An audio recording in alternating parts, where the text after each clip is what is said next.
Hi guys, I am VS Bharathi. நான் வேர்ல்டுல நடக்கிற அனைத்து விதமான செய்திகளையும், அதாவது வேர்ல்டு நியூஸ், விளையாட்டு செய்தி, அரசியல் நம்மளுக்கு தேவையில்ல. அரசியல் சம்பந்தமா நான் பேச மாட்டேன். ஸோ அரசியல் நம்மளுக்கு தேவையில்ல. வானிலை இது சம்பந்தமா எந்த சம்பந்தமான செய்தியா இருந்தாலும் அரசியல் தவிர்த்து உங்ககிட்ட நான் பேசி டெய்லி நடக்கிற விஷயத்த உங்ககிட்ட நான் ஷேர் பண்ண நான் தயாரா இருக்கேன். ஸோ ஃபாலோ பண்ணுங்க, சப்ஸ்கிரைப் பண்ணுங்க அண்ட் சப்போர்ட் பண்ணுங்க. வியூவர்ஸ்க்கு வணக்கம். இன்னைக்கு இந்தியா, இந்தோனேசியா, சிங்கப்பூர் போன்ற பல நாடுகளில் ரமலான் பண்டிகையொட்டி நோன்பு திறக்கப்பட உள்ளது. ஈரான், ரஷ்யா போன்ற நாடுகளில் தற்போது சண்டை நடந்துட்டு இருக்கு. அவங்கள அமைதிப்படுத்துகிறோம் அப்படின்னு சொல்லி இவங்க தனியாக உதய போரை ஒன்று ஏற்படுத்தும் விதமாக ஈரானை நோக்கி கப்பல்களை அனுப்பிட்டு இருக்காங்க. இதனால ஈரான் என்ன பதில் சொல்லியிருக்கு அப்படின்னா, எங்ககிட்ட அமெரிக்கா கப்பலையே அடித்து வீழ்த்துற அளவுக்கு எங்ககிட்ட திறமையும் இருக்கு, அதுக்கு உண்டான கப்பல்களும் இருக்கு, எல்லாத்தையுமே எங்களால் செய்ய முடியும் அப்படின்னு ஈரான் பதிலடி கொடுத்துருக்காங்க.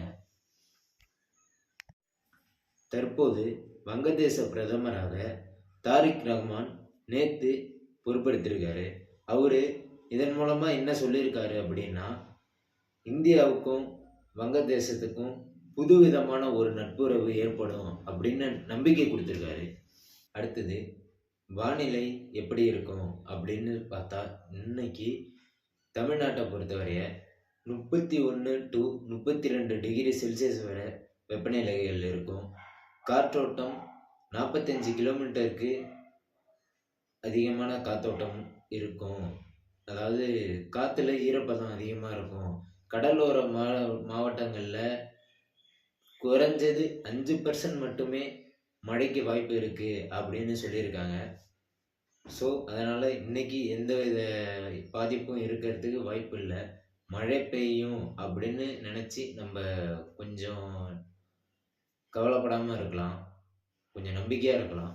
ஓகே, அதுக்காக உங்களுடைய தேவையாக இருந்தாலும் சரி, எங்கேயா இருந்தாலும் சரி, உங்கள் சேஃப்டிக்கு ஏதேனும் ஒரு கொடைய லாங் ட்ராவல் பண்ணுறவங்க, அதாவது பைக் ரைட் பண்ணுறவங்க, உங்கள் சேஃப்டிக்கு கடலோர சைடில் போகிறவங்க கொஞ்சம் கொடையோடு போகிறது நல்லது.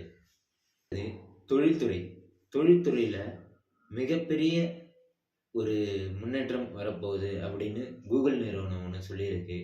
அதாவது $15 பில்லியன் அவங்களோட தொழில் கட்டமைப்பில் இப்போது புதுசாக நாங்கள் செலுத்த போகிறோம். அதாவது அமெரிக்கா டு இந்தியா இதுக்கு இடையான இன்டர்நெட் தொடர்பை அதிகப்படுத்திகிட்டு இருக்கிறதுக்காக ஒரு புதிய கேபிள்கள் போடப்படும் அப்படின்னு சொல்லியிருக்காங்க. அடுத்தது விளையாட்டு செய்திகளை பொறுத்தவரைய இன்னைக்கு, அதாவது நேற்று விளையாடிய T20 men's world cup 2026 Netherlands versus India 17 ரன்கள் வித்தியாசத்தில் நேற்று வெற்றி பெற்றிருக்காங்க. இன்னைக்கு உலக செய்திகளில் முக்கியமான விஷயத்த நம்ம தெரிஞ்சுக்கிட்டோம். அடுத்தடுத்து எந்தவித முக்கியமான செய்திகள் இருந்தாலும் சரி,